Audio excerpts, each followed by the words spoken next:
Yapping. Hello, this is Erica, And Edgar. and we are the Yapping Schnauzers. We entertain you with yap-worthy stories we find around the web. So today's theme is emotional fakery.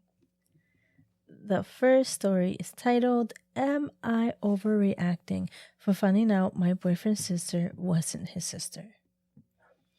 As of today, I am very upset and rethinking my entire 3 years relationship. But a part of me is also wondering if the situation wasn't that serious. So Reddit, I'll let you be the one to judge. You've given good advice before. Trust you'll do it again. For the entire 3 years, my boyfriend, who we'll call Dustin, has had his sister, who we'll call Kay. Dustin and Kay have always been close. Kay always comes over here and hangs out with Dustin. Dustin, not me. In fact, I'm convinced she hates me. But more on that in a moment. Anyways, Kay and Dustin always go over each other's houses, go out to dinner, and once even went on vacation without me. Every single time Kay is around, she acts like I don't exist. I talk to her, she ignores me. She and Dustin hang out. I am quite literally a third wheel. Now I never complain because I always thought it's his sister. Family comes first. Dustin at one point even canceled our date plans to go bowling with Kay. Yes, without me. I decided to visit the old neighbor lady whom I help with yard work. And I'm telling her about Kay. Mind you, this lady has lived in this town since she was born. She knows everybody. Usually, I don't confide in her about my life, but today was a bad day, and I needed somebody. I tell her about Kay, and as I'm describing her, the lady cuts me off and says, "That's not his sister." Bro. She said that Kay is her co-worker's daughter and has no siblings. She has met Kay several times and is very close friend with the co-worker. Dustin came home to his bags packed at the door. I kicked him out and told him we were done. Dustin went on and on about how Kay is his best friend. He just didn't want to lose her, all this and that. The thing is, Kay and Dustin really did seem like a brother and sister type. Aside from spending almost every day together, I never thought that anything romantic or sexual was happening between them. But I still found it very unacceptable. Now I am being slammed by Dustin and his family saying I'm way overreacting, need to talk it out, etc. So Reddit, what do you think? Am I overreacting? I forgot to add Dustin's parents are dead, and he rarely speaks to the rest of the family. He says yet now that they're coming after me, so I'm wondering if that was a lie also. So many lies. He's getting caught in the middle of. That seems so complicated, girl. Just let him go. He's not worth it. Yeah, it's too many lies, and we don't even know who this chick is. Yeah. Exactly. Wait, so does the girl know about her? About OP? Yeah, they literally hang out together, and it's like she's the third wheel instead of the friend. It's very suspicious. Yeah. And weird. I don't trust it. I honestly, they maybe just thinking about it this way that, they're so close and sibling-like that they don't want to try to go out with each other because they don't want to lose each other. Because, if they end up breaking up, they're, it's not going to work out after. Mm-hmm. So maybe that's why they don't want to take this next step. So she's basically, OP is the third wheel here. Yeah. And I think she should just break up with him, honestly. You're not married. It's only 3 years. I mean, it's a waste of your time. But OP, do you really want to be in this type of relationship? Mm-hmm. Would you, babe? What do you think? Would you be like, would you let it go? Would you forgive him or her, basically? No. You would actually break up? Yeah. That's a miracle. You usually give many chances. But I think it's a lot of lies, I think, to be forgiving, right? Mm-hmm. So there is an update. It says, turns out Dustin lied about everything. His mom is alive. Yo! I feel like the entire story was a lie at this point. Okay, yeah, just break up with his ass. His mom is alive, but he has no contact with her. She ran away to Brazil and left his grandmother to take care of him. His grandmother is deceased. However, he still talks to 3 of his aunts, 2 uncles, and has several cousins. I feel so stupid. I wasn't willing to question or push boundaries or pay attention to the red flags. Lesson learned. I went over to Dustin's house to grab the rest of my belongings, and guess who's there? And guess what the living room is full of? Moving boxes. Guess I didn't take long to get over. Kay is a new girlfriend now, and according to him, he's happier with her. His dumbass left me there while he went to pick her up from work. I bet he got a nice glittery surprise when he turned his ceiling fan on. Hope he has fun trying to get glitter out of his carpets and shoes and bathtub. I'm done and ready to move on. Thank you all for the support. You guys are amazing. Isn't that crazy? I know. I mean, there's just too much lies, and at that point, this was like not even a real relationship they had. No, it was based off on lies. There was the top comment says, no, leave him. He prioritized a different girl over you so many times, lied to your face, let her walk all over you, and overall didn't seem to care about you at all. Leave him for good, which thank God she did. Yeah. That was a lot of lies in a 3-year relationship. How can you keep up with lies for 3 years? Imagine. I know. Maybe, I like to think maybe OP just wasn't like aware. Maybe she had, I don't know, have you heard this saying, had the rose glasses on? Rose tinted glasses, Yeah. Yeah, I mean, she let it go too far. She stayed there too long. Mm-hmm. But I'm glad she's, ready to go and move on. And I believe that he is the asshole. Big time asshole for being a liar. Yeah. The next story is titled, Am I the asshole for telling my wife not to come to my ex-wife's funeral to support my daughter because my daughter doesn't want her there? My ex-wife died a couple of days ago. We shared a daughter, 14, together. Our divorce was not on the best of terms. We were both at fault. Nobody cheated, though, but we weren't the best spouses to each other. For a long time, we both tried to put our daughter first. But after I remarried, things did change. My ex alienated our daughter against my wife. I did what I could to stop it, and I made sure I tried to counteract what my ex was doing. I did fight my ex in court over it. Okay, this was 4 years ago. My wife was pregnant at the time, so it was stressful when we realized what was happening, and my wife and daughter do not have a close or healthy relationship. My daughter shuts my wife out because of what her mom has said. She has at times been rude to my wife, and I have stepped in to tell her that she cannot be like that. I told her I can't make her like, love, or be close to my wife, but she must be respectful. The rudeness was never a big problem, but the rejection of a relationship has remained consistent. Now, my ex-wife is dead, and my daughter is grieving. My daughter has stated clearly she does not want my wife or my son, 3.5 years old, there. My wife wants to go to the funeral. She said my daughter will always remember her not being there for her and keeping her brother away from supporting her if we listen. She said at the very least she must be there. That maybe our son is too young, but as a stepmom, if she doesn't show up and shows she loves her things, we'll never get better. My daughter screamed at the top of her lungs yesterday because she heard my wife say she wants to come and support my daughter. My daughter stated it very aggressively, in a way of raw grief, that my wife would not be a comfort because she hated her mom and nobody wants her there. I told my wife not to come. I said I will be there, and I know my daughter has mixed feelings about me being there, but she ultimately wants me there. My wife expressed that she worried it was a big risk and my daughter would remember it as her not being supportive later. And I said potentially it could, but it could also show my daughter that she's willing to respect her boundaries. That's not trying to take her mom's place. I told my wife it would be more difficult now because my daughter's mom is dead, and it can be hard to see the flaws in people's actions when we lose them too soon. And I feel deep down that if she comes, it will show my daughter that she was against her more. My daughter sought the advice of the family therapist we have visited over the years, and the therapist agreed with me.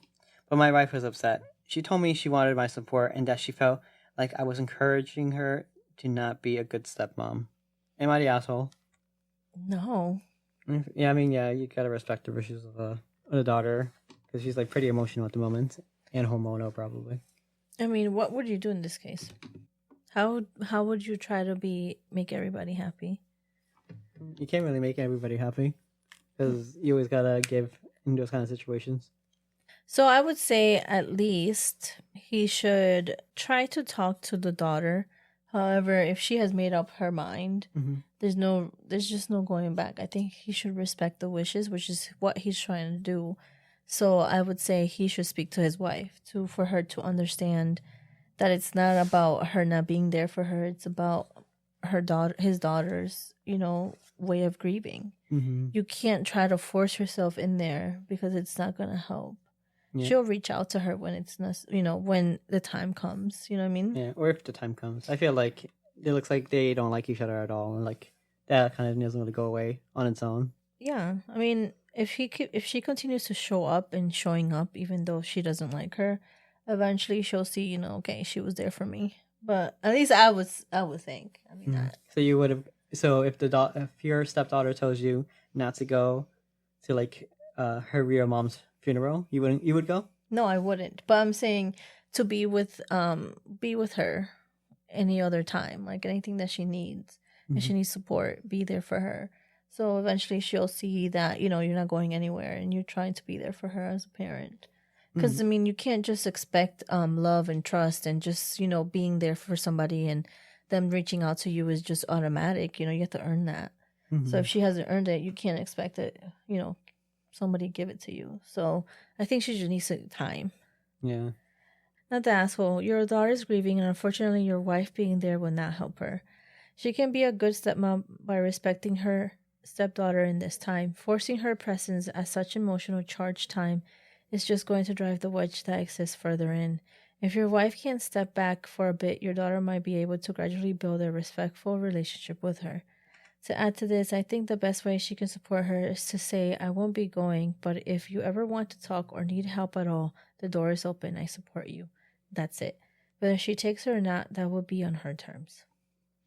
Yeah. Exactly. I mean, you can't force somebody to ask for your help. You need to give them time, especially at this time when, grieving and all that good stuff. And you just gotta be tactful and like saying, like just leaving the door open when you can't be there is like always a good, like a gentle nudge that you are there even when you're not. Yeah, I agree. I think even just being a stepmom is difficult because it depends on the age also of a child. Like when, let's say you're a stepmom of a 2-year-old, 3-year-old, 5-year-old, it's much more simple. But I think when you have a 10-year-old, 12-year-old, 15-year-old, it's definitely a little bit more difficult for you to relate or try to be in their life without them saying, "Oh, you're another stepmom," or "You're not really my mom," type of thing. You're not my mom. Yeah, you gotta deal with that teenage attitude. Well, yeah. I mean, but when you marry somebody and you decide to be with that person has kids, you have to be able to deal with that and be willing to try to tell them that you love them regardless, or at least that's what I would do. If I were ever to be in that position, I would try to love them as my own child. But however, that's not always the case, unfortunately. I know, yeah. You can't, yeah. You just gotta be respectful about it. Exactly. Okay, so final verdict on that? I would say he's not the asshole at all.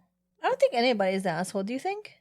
Not really. Maybe the daughter, just because she's just. I don't know why. But she's exactly. grieving. I don't think she's. No, an but before asshole. then, she was just like an asshole to like the stepmom. Yeah, but I mean, you never know. Like, you don't know what she did, or she doesn't. She does behind her the stepdad. I mean, the dad. Yeah. Like, I mean, you can't just expectly think, oh, she hates me because of something. You know. Yeah, that's true. So yeah, so I would say that she's not. Nobody's the asshole in this one. Okay, the next story is, am I the asshole for calling my husband a disgrace after he said my miscarriage ruined his birthday? I miscarried yesterday afternoon about 12 p.m. I've never had a miscarriage before, but this baby was so wished to come along that I'm sobbing right now, so I apologize in advance if it doesn't make sense. My husband turned 27 yesterday. I, 27 female, was pregnant with mine and my husband's 27 second child. Yesterday I was 8 weeks pregnant. The day before yesterday we saw a beautiful heartbeat flicking on the screen, and today I'm devastated. I was playing with our 2-year-old when I felt pressure in my lower abdomen. Not long later I noticed bleeding, and I let my husband know immediately that I had discomfort and bleeding. Before long I had passed what I believe was the fetus. I messaged him, I think I lost the baby. I wanted to keep him updated, and I guess I was seeking some kind of emotional support. I asked if he could come home, and he said, of course, if it's urgent. I said, I think it is, because the pain and bleeding is getting worse, and I'm starting to feel lightheaded, and our 2-year-old is unattended in his playroom right now. We have no friends or family near, and all I could call was him to get here quicker. I had to clean up myself, crawl down the stairs and take medicine, make my son his lunch, and then put him down for a nap. At this point, my husband still isn't home. He was working approximately 30 minutes away and took closer to 60 minutes to get back. Hours later, when I asked, it was because he stopped at Tesco to pick up some beers. Bro. I ended up very poorly, losing lots of blood, lightheaded, vomiting, etc. He had to take me to the ER. By the time I was discharged, it was almost 8 p.m. Last week, I had said I'll take him to his favorite dinner for his birthday, which he reminded me when we were almost home. I said I wasn't feeling up to it, and that whatever takeaway he wanted, it's on me. He said, for F's sake, under his breath, and then he murmured something along the lines, this BS has ruined my birthday. He didn't stop to get any takeaway. He just drove straight home. He put our son to bed and I went to bed, and I'm not sure what he did after. I didn't see him in the morning as he already left for work. He's not messaged me all day. He got home a few hours ago, and it's now 8:40 p.m., and he's been giving me the silent treatment. I tried to speak to him about an hour or so ago, and he ignored me. I called him a disgrace. He slammed the bedroom door and locked me out of the bedroom. His mom has since messaged me, and I said, I need to be patient, as he's also had a loss. He didn't ask how I was. She didn't ask how I was or anything. He's obviously speaking to his mom, but why isn't he open up and speaking to me? She said I was harsh. I'm feeling utterly emotionally neglected right now. My body has been through emotional and physical hell. I understand my miscarriage came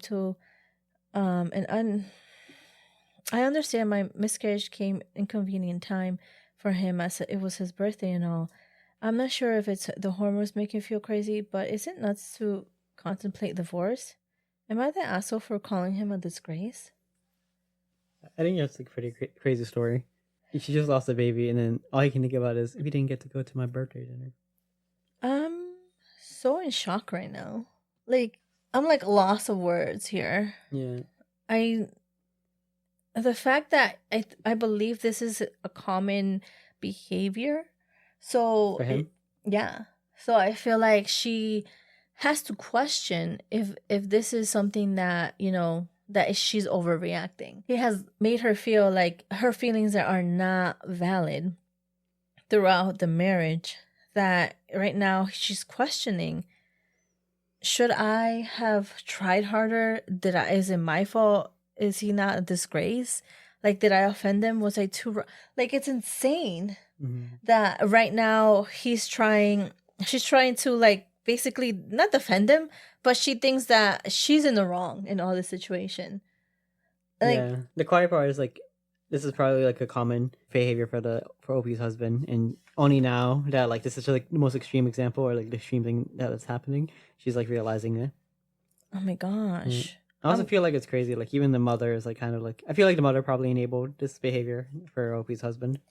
First of all, she shouldn't be telling her you're too harsh or anything. First of all, you're not in their relationship. You gotta see your way out. And if he has time to speak with her, why can't he be a man, an adult, and speak to her? I know. Instead of speaking to his mom. I oh my gosh.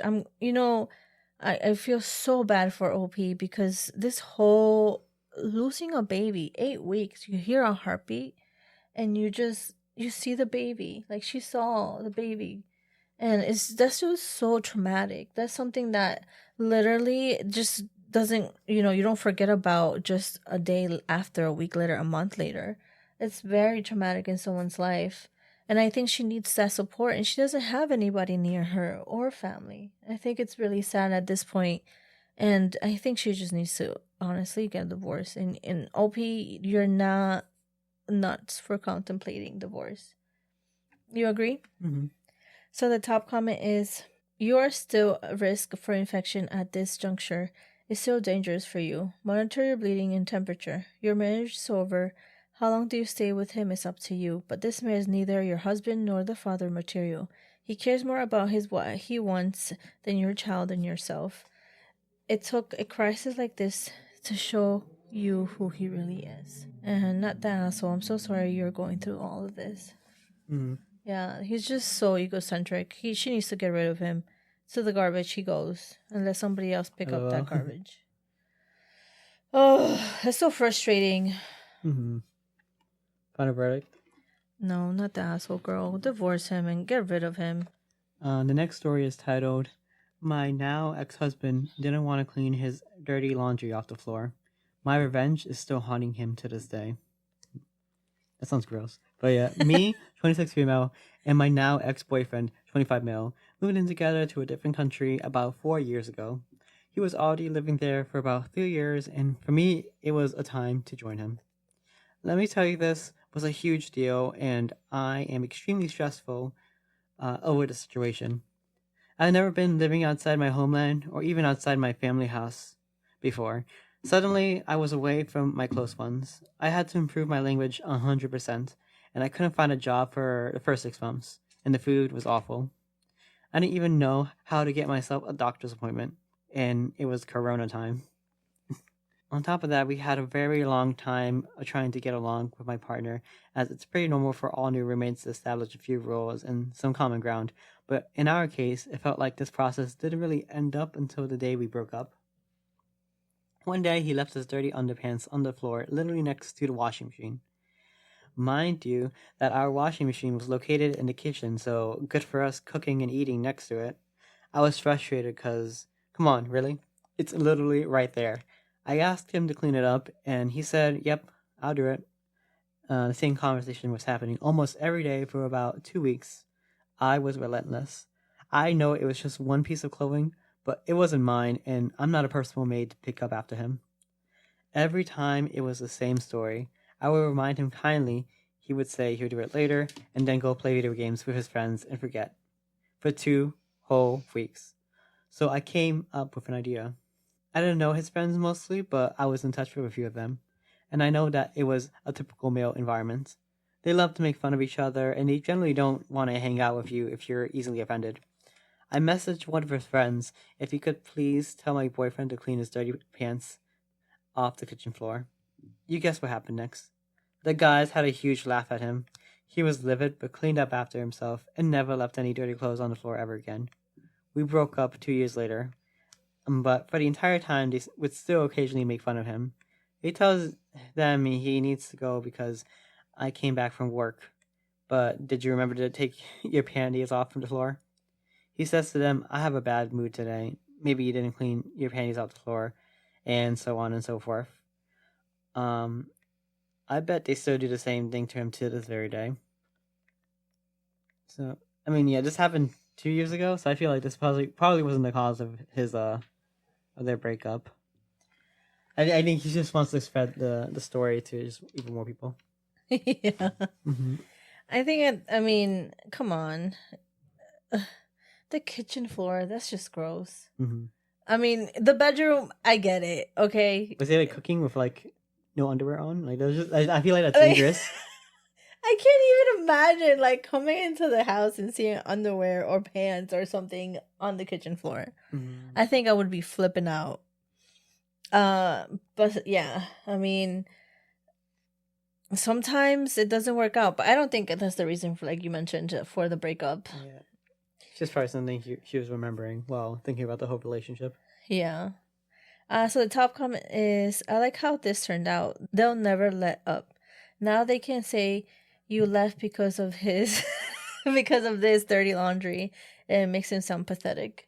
Okay, so the next story is, I faked liking sparkling water for 3 years and now I'm trapped. I'm 30 now, but this started when I was around 27. During a phase where I was really trying hard to be one of those put-together adults who meal prep, drink sparkling water, and have plans that aren't just dying slowly in the corner. So I bought a 12-pack of LaCroix because, the That's what the cool, healthy people were drinking.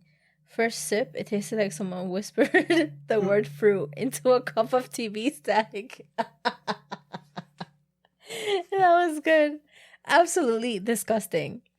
But I had already posted. Disgusting. Whatever. Actually, it wasn't bad.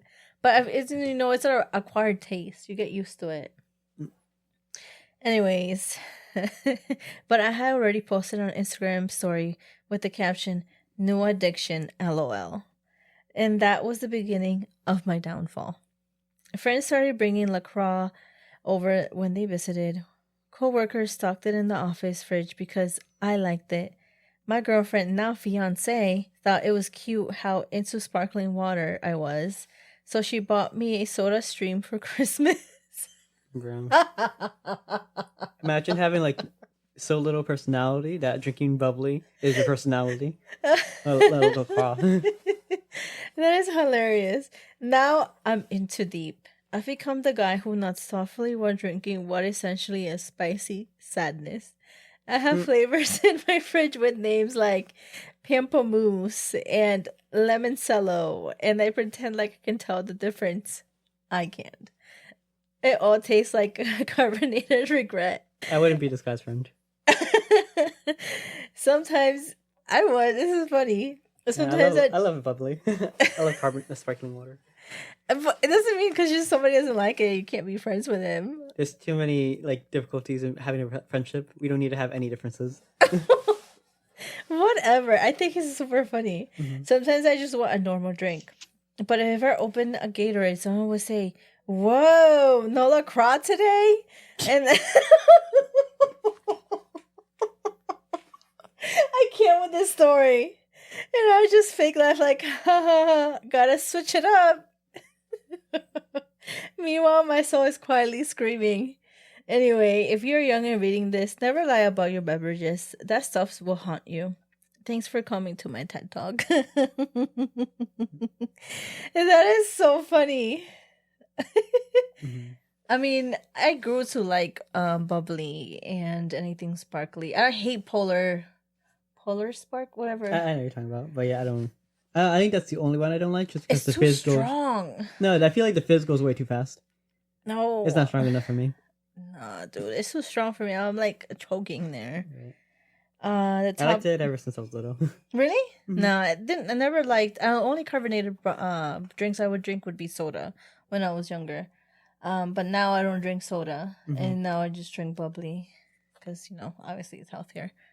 So, the top comment is, "Tell everyone you're going carbonation free. Easy solution. People taste change over time. You could also pretend they changed something in the formula, and it's no longer pleasing to your taste buds." Yeah, I think it's a simple fix. You can also just say, I just don't like it anymore. Like, if you eat too much of anything, you usually get tired of it. Yeah, definitely. And then everybody's taste buds always change over time too. Not mine. I've been eating the same thing for the past 15, 20 years. Yeah, okay. Every day. Well, I mean, yeah, I can't say, because I feel like Peruvian food and Ecuadorian food is basically the same. Yeah, we're not even that far away. We have similarities, yeah. We're like right next to each other. So we can't really say, "Oh, you try my food," but then again, it's not that different. So yeah, I mean, I guess you got lucky. That's all the stories we have today. Thank you for tuning in to this week's episode. Check out our website, www.yappings.com, and join our mail list for updates. If you love our podcast and want to support us, subscribe and share to your friends and family. We would appreciate it so much. Also, we have a Facebook group called AITA-Relationship and Family Drama, linked in the description. Join so you can share Am I the Asshole posts you like, or share your own stories for us all to judge. We may even read a few posts in one of our episodes if you're lucky. Thank you. Bye.